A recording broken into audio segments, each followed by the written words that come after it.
15 شعبان کی رات میں ہمارے ملکوں میں جو ہمارے عجمی ملک ہیں اس میں وہ کچھ ہو رہا ہے جو نہ میرے نبی نے کیا، نہ صحابہ نے کیا، نہ تابعین نے کیا۔ عجیب و غریب عبادات گھڑ لی ہیں، عجیب و غریب اس کے اعمال بنا لیے ہیں اپنی طرف سے، اور مسجدیں بھری ہوتی ہیں اور روشنیاں لگی ہوتی ہیں اور وہ آتش بازی ہو رہی ہوتی ہے۔ میرے نبی نے اس رات کی فضیلت بتائی، عمل کوئی نہیں بتایا۔ جیسے یہاں کوئی صلاۃ تسبیح کی جماعت کرا رہے ہوتے ہیں، کوئی اجتماعی تہجد پڑھ رہے ہوتے ہیں، کوئی دیگیں چڑھا رہے ہوتے ہیں، کوئی آتش بازی کر رہے ہوتے ہیں، تو وہ اس میں اتنا غلو ہو گیا ہے کہ یہ بھی ٹھیک نہیں۔ اور کچھ علماء نے اس کے رد میں اس کا اتنا انکار کیا ہے کہ اس رات کی کوئی فضیلت ہے ہی نہیں، یہ بھی ٹھیک نہیں۔ اس بیچ کا راستہ، اس رات کی فضیلت میں جتنی احادیث ہیں وہ ضعیف ہیں، لیکن اتنی کثرت سے ہیں کہ ان سب کا مل کر جمع ہو کر کم از کم وہ حسن لغیر ہی تک تو پہنچ جاتی ہے۔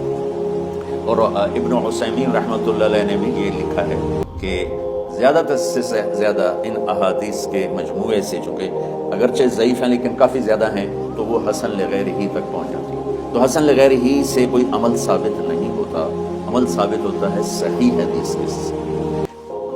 ایک احادیث کی کثرت سے روایات اور ایک امت کا عمل۔ ایک امت کا بہت بڑا طبقہ صدیوں سے اس رات کا اہتمام کر رہا ہے، لیکن کچھ عرصہ پہلے تک اہتمام تھا دن میں روزہ رکھنا، رات کو کچھ نوافل پڑھ لینا، کوئی دو چار زیادہ پڑھ لینا، لیکن اب یہ ڈھول تماشا جو اب شروع ہوا ہے اس کا تو کوئی وجود ہی کوئی نہیں ہے۔ تو اس رات کو اللہ تعالیٰ نے مبارک بنایا، اور حدیث پاک میں آتا ہے کہ اللہ تعالیٰ اس رات میں ساری دنیا کے لوگوں کی بخشش فرماتا ہے سوائے 5 کے سوا سب اہل ایمان کی بخشش ہو جاتی ہے۔ مشرک، المشرک، پہلا مشرک، دوسرا مشاحن، مشاحن کیسے کہتے ہیں؟ دل میں بغض رکھنے والا، کینہ رکھنے والا۔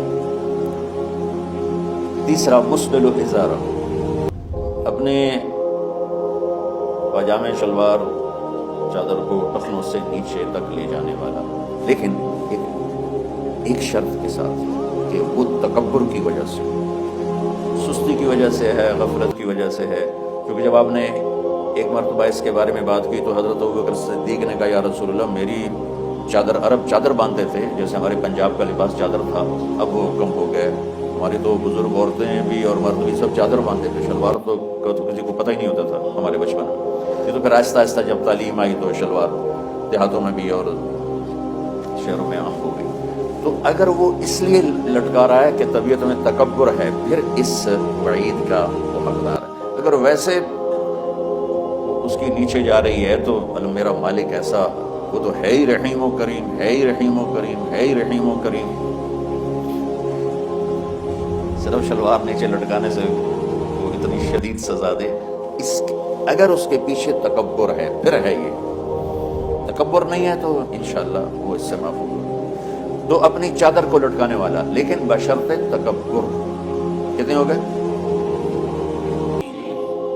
عاق لوالدیہ، ماں باپ کا نافرمان۔ نافرمان ایسا کہ دکھ دینے والا، چھوٹی موٹی اونچ نیچ تو ہر بچے سے ہو جاتی ہے، جن نے والدین کو ٹکڑے ٹکڑے کر دیا اور ان کو دکھ دے دے دے دے کے ان کا سینہ چیر دیا ہو، کیونکہ آپ کہتے ہیں پرزے کرنا کسی چیز کو، تو اپنے دکھ دے کر اپنی بدتمیزی کے ساتھ اس نے ماں باپ کا دل زخمی کر دیا ہو، ایک یہ نہیں معاف ہوتا۔ 5واں مدمن خمر، مسلسل شراب پینے والا، مستقل جو شراب کا عادی ہو۔ ان 5 کو مؤخر کر دیا جاتا ہے۔ معافی نہیں ہونے کا مطلب یہ نہیں کہ اللہ تعالیٰ کبھی معاف نہیں کرے گا، معافی نہ ہونے کا مطلب یہ ہے کہ یہ 5 ایسے گناہ ہیں کہ اس کی وجہ سے بخشش رک جاتی ہے۔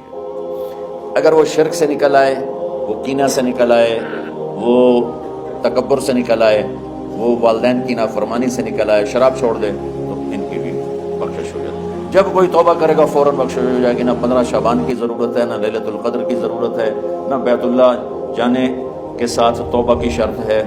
جہاں بھی وہ بیٹھ کے توبہ کرے گا، جس لمحے میں کرے گا، اسی وقت اس کی توبہ قبول ہوگی اور اللہ اس کے پچھلے سارے گناہوں کو معاف فرما دے گا۔ دن کا روزہ، رات کا قیام، زیادہ سے زیادہ قیام سے مراد نوافل ہیں، کوئی گھر میں پڑھ لے، کوئی مسجد میں پڑھ لے۔ نوافل، نفلی عبادات گھر میں ہی افضل ہوتی ہیں۔ میرے نبی سنتیں ہمیشہ گھر سے پڑھ کے آتے تھے، تہجد اپنے گھر میں پڑھتے تھے، مسجد میں نہیں پڑھتے تھے، سوائے اعتکاف کے آپ اپنے نوافل سنتیں سب گھر میں پڑھتے تھے، اور مسجد میں صرف فرض آ کے ادا فرماتے تھے، اور اس کے بعد بیٹھنا ہوتا تھا تو بیٹھ جاتے تھے، اٹھنا ہوتا تھا تو اٹھ جاتے تھے۔ تو اعتدال اللہ کو ہر چیز میں پسند ہے۔ دنیا جو مختصر ہے اس میں کیسے پسند نہیں ہوگی؟ آخرت جیسے معاملے میں بھی اللہ ہم سے کہہ رہا ہے اعتدال، امتن وسطا۔ ایسے عیسائیوں کی طرح ترک دنیا بھی نہ کرو، یہودیوں کی طرح دنیا کے پیچھے نہ پڑ جاؤ، رزق حلال بھی کماؤ، اپنے بچوں کو بھی دیکھو، اپنے فرائض کو بھی دیکھو جو دنیاوی ہے، اور اللہ سے بھی اپنا معاملہ ٹھیک کرو، کو درست کرو۔ بعد کے زمانے میں صحابہ کے بعد سے ہی ایک انتہا پسندی امت میں آئی، ساری ساری رات جاگنا۔ فلاں بزرگ تھے، وہ رسے سے اپنے بالوں کو باندھ لیتے تھے کہ نماز پڑھتے پڑھتے جب نیند آئے اور جھٹکا لگے تو رسے سے بندھے ہوئے بالوں سے اس جھٹکے سے تکلیف ہو اور ان کی آنکھ کھل جائے اور پھر نفلوں میں شروع ہو۔ ایک فلاں بزرگ تھے، وہ اپنے آنکھوں میں نمک کا سرما لگاتے تھے تاکہ آنکھیں جل جائیں، وہ اس میں وہ جلن پیدا ہو جائے اور نیند اڑ جائے۔ یہ ایسے واقعات بھرے پڑے ہیں۔ فلاں بزرگ تھے، انہوں نے 30 سال عشاء کے وضو سے فجر کی نماز ادا کی۔ یہ اپنی جگہ پہ بزرگی ہے، لیکن یہ دین ہم پیش نہیں کر سکتے۔ فلاں بزرگ تھے، وہ 30 سال سے ستو کھا رہے تھے کہ روٹی کھانے اور ستو کھانے میں 70 دفعہ سبحان اللہ کا فرق پڑ جاتا ہے، تو روٹی کھائیں تو 70 دفعہ سبحان اللہ کم کہہ سکتے ہیں، اور ستو کھائیں تو 70 دفعہ سبحان اللہ زیادہ کہہ سکتے ہیں۔ تو لہٰذا انہوں نے کہا مجھے تو 30 سال ہو گئے، میں تو ستو کھا رہا ہوں، میں تو روٹی نہیں کھا رہا۔ یہ دین نہیں ہے، یعنی یہ وہ دین نہیں جو ہم انسانیت کو پیش کر سکتے۔ یہ تو لوگوں کو دوڑانے والی بات ہے، یہ رہبانیت کی شکل ہے۔ یہ وہ دین نہیں جو ہم لوگوں کو پیش کریں گے تو وہ کہیں گے واہ واہ واہ واہ کیا دین ہے بھائی، قبول کرو۔